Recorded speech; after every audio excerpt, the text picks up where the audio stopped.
A república, como forma de governo, nasceu na Roma Antiga. Com ela surgiu a noção de um governo considerado república ou coisa pública, que deveria servir aos interesses dos cidadãos.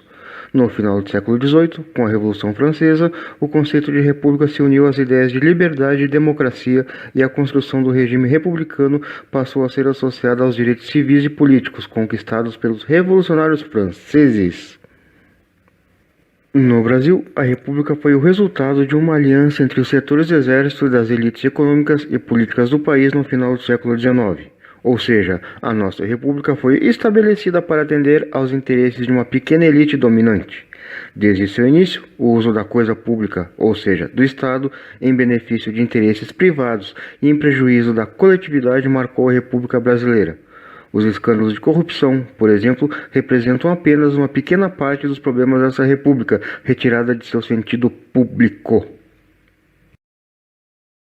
Antes da independência do Brasil, muitos grupos sociais já defendiam a implantação de uma república. A proposta republicana apareceu em algumas rebeliões coloniais no século XVIII, mas apenas no século XIX, com a expansão da lavoura cafeeira e a formação de uma rica camada de fazendeiros no Sudeste, o projeto republicano ganhou força no país. O movimento arrancou a partir da publicação do Manifesto Republicano em 1870. Nele, seus defensores criticavam a centralização e a hereditariedade da monarquia e defendiam o princípio federativo do regime republicano. Mas havia divergências entre os republicanos. Enquanto a maioria considerava que a república deveria ser instalada sem agitações sociais que ameaçassem a ordem estabelecida, uma minoria criticava as propostas republicanas conservadoras e defendia uma mobilização popular para derrubar a monarquia.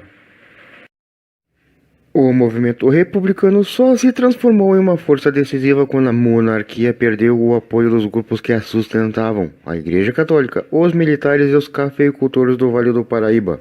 No caso da Igreja Católica, desde o período colonial, o poder civil e o religioso estavam unidos por meio do padroado, que submetia a Igreja ao controle da coroa portuguesa e, após a independência, da coroa brasileira. Ao retirar o apoio à monarquia, a Igreja tornou-se um fator decisivo para a chegada da República, em virtude do afastamento entre o clero e a monarquia. Durante o segundo reinado, o exército não ocupou uma posição importante na política. Os salários, a disciplina e a lentidão nas promoções não animavam os filhos das elites a seguir a carreira militar. Boa parte dos seus membros pertencia às camadas médias e, apesar da formação escolar, dificilmente conseguia participar da vida política ou ocupar cargos públicos. Mas, com a vitória na Guerra do Paraguai, o exército saiu fortalecido e, na década de 1880, atritos entre militares e o governo imperial evidenciaram a intenção desses últimos em assumir um novo papel na cena política brasileira e desgastaram a relação entre exército e monarquia. Além desses conflitos, o Império passou a enfrentar a desconfiança das camadas médias e da elite cafeicultora na capacidade de administração de Dom Pedro II, já idoso e doente. Além disso, os herdeiros, Princesa Isabel e Conde de não inspiravam confiança. Os cafeicultores paulistas acreditavam que o governo não atendia às suas demandas e passaram a defender o federalismo republicano, que poderia assegurar autonomia para as províncias e subordinar o Estado aos interesses da economia cafeeira.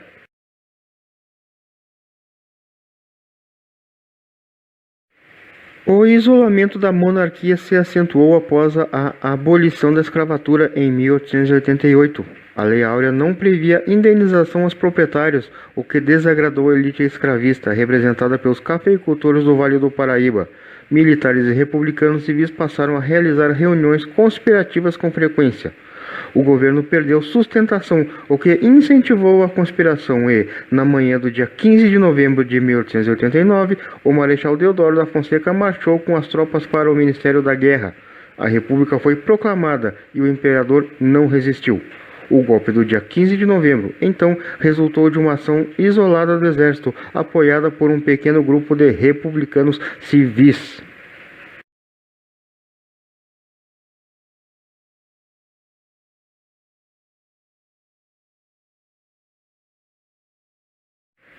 O papel desempenhado pelo Exército na proclamação da República assegurou aos militares a chefia do governo. Essa fase da República é conhecida como República da Espada e vai de 1889 a 1894. O comando do governo foi entregue a Marechal Deodoro. E entre suas primeiras medidas destacam-se o envio da família real ao exílio e a naturalização de estrangeiros. Em dezembro de 1889, foram convocadas eleições para o Congresso Constituinte e em fevereiro de 1891 foi promulgada a primeira Constituição da República Brasileira. Ainda durante o governo provisório, Deodoro nomeou Rui Barbosa como ministro da Fazenda e este decidiu implantar uma política de incentivo ao crescimento econômico. Como nesse período havia escassez de moeda, o ministro determinou a emissão de mais dinheiro para o financiamento de empresas e o crédito aos cafeicultores que precisassem reestruturar sua produção. Com mais moeda, os preços aumentaram, provocando inflação. Além disso, ao invés de ser empregada na produção, parte do dinheiro foi investida na bolsa de valores e em empresas fictícias. Com isso, a política de Rui Barbosa se mostrou um completo desastre e a economia entrou em colapso. Considerado centralizador pelas elites cafeicultoras paulistas que dominavam o legislativo, pressionado e sem apoio político, Deodoro renunciou em novembro de 1891. A Constituição determinava novas eleições, mas o vice-presidente, Marechal Floriano Peixoto, conseguiu evitar e governou o país até o fim do mandato, com o apoio dos cafeicultores paulistas.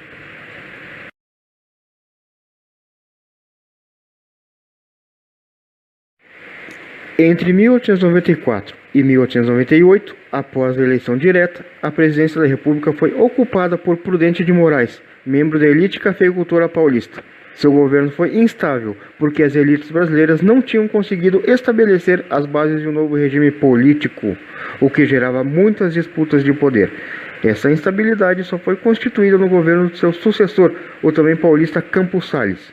Durante sua gestão, de 1898 a 1902, consolidaram-se os dois mecanismos que serviram de base para a República Oligárquica, a política dos governadores e o fortalecimento do coronelismo.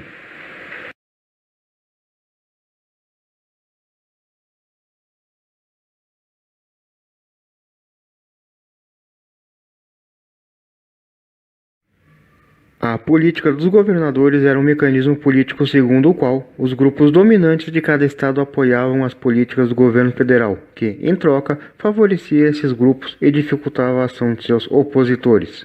No nível estadual, essa troca de favores também acontecia, mas entre os grupos dominantes do estado e os grandes proprietários de terra dos municípios, conhecidos como coronéis, que controlavam o voto dos eleitores, valendo-se das relações de dependência, da compra de voto ou mesmo da força.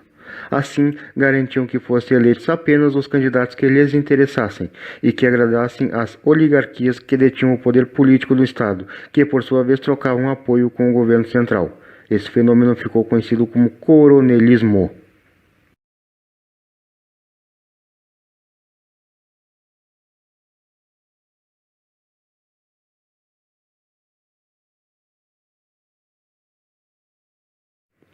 Neste momento, os cargos federais mais importantes, como o de presidente da República e o de ministro da Fazenda, eram dominados pelas oligarquias paulista, mineira e gaúcha. Particularmente São Paulo e Minas Gerais, os estados mais ricos da União, impunham uma política de favorecimento dos seus interesses.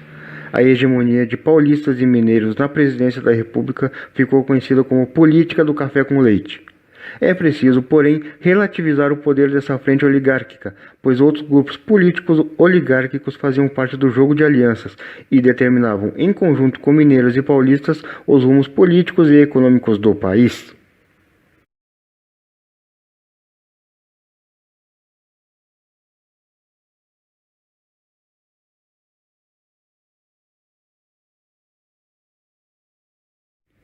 O café foi o principal item de exportação durante o Segundo Reinado e a Primeira República. Porém, no final do século XIX, o aumento da produção provocou a queda dos preços do produto no exterior. Diante disso, o governo lançou planos para reerguer os preços do produto, e a principal medida, adotada em 1906, foi solicitar empréstimos para comprar estoques do produto e reduzir a oferta, forçando, assim, o aumento dos preços. Mas a queda nas exportações do café foi sentida já no ano seguinte. As remessas caíram de 19 mil sacas em 1906 para 10 mil em 1907.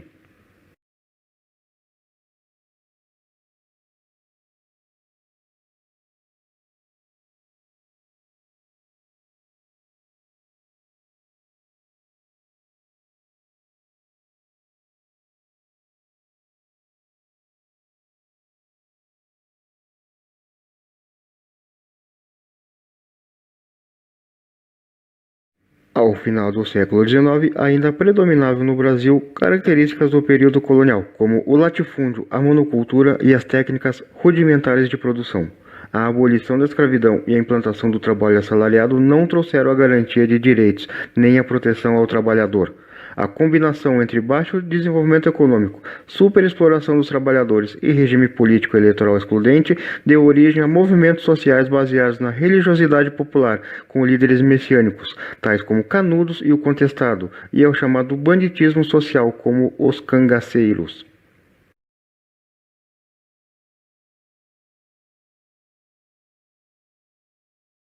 A Guerra de Canudos, entre 1896 e 1897, foi um conflito entre a comunidade liderada pelo líder religioso Antônio Conselheiro e as forças federais.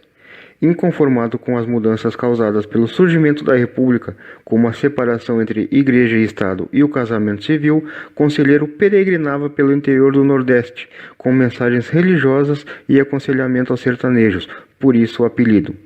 Em 1893, o Beato e seus seguidores fundaram um povoado comunitário no estado da Bahia, na antiga fazenda Canudos. Chamada de Belo Monte, a comunidade era organizada com base no trabalho agrícola coletivo e mantinha relações comerciais regulares com vilas e cidades da região, chegando a reunir cerca de 20 a 30 mil moradores.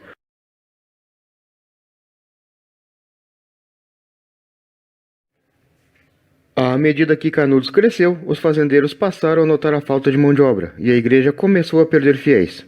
Diante disso, o governo federal foi chamado a intervir contra a comunidade. As autoridades procuraram justificar a ação armada, alegando que as pregações de Antônio Conselheiro representavam uma ameaça à ordem republicana. Em 1896, forças federais e baianas iniciaram uma campanha militar para destruir Canudos e, apesar da superioridade bélica, 3 expedições foram derrotadas.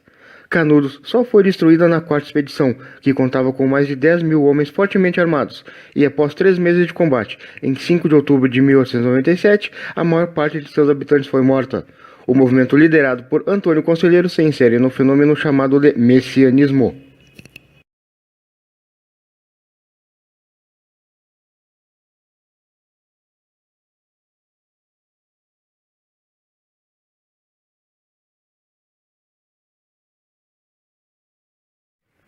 A Guerra do Contestado entre 1912 e 1916 aconteceu no sul do país, na região entre Paraná e Santa Catarina.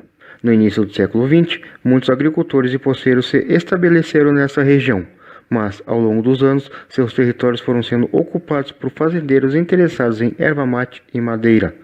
Além disso, a presença de grandes companhias estrangeiras envolvidas na construção de estradas de ferro reduzia ainda mais o espaço das lavouras de subsistência das famílias camponesas. Nesse período, surgiram na região muitos movimentos messiânicos, e o anseio dessas pessoas por terra, trabalho e melhores condições de vida associou-se à religiosidade popular, tornando as tensões sociais da região ainda mais explosivas. Um dos pregadores com mais adeptos era o monge José Maria, e a movimentação de camponeses e outros trabalhadores pobres em torno dele gerou desconfiança dos governos estaduais e federal, e essa tensão se converteu em conflito armado em outubro de 1912. Inicialmente religioso, o movimento tornou-se político. Os caboclos reivindicavam o direito à terra e à liberdade religiosa. O exército enviou cerca de 2/3 do efetivo para a região, equipando as tropas com canhões, e pela primeira vez no Brasil foram utilizados aviões com fins bélicos. Em 1915, o cerco ao movimento cresceu, e a truculência do exército, a falta de alimentos e a proliferação de doenças enfraqueceram os rebeldes e provocaram o fim do conflito. Em 1916, com José Maria já morto, o contestado chega ao fim, deixando cerca de 20 mil mortos, principalmente caboclos pobres.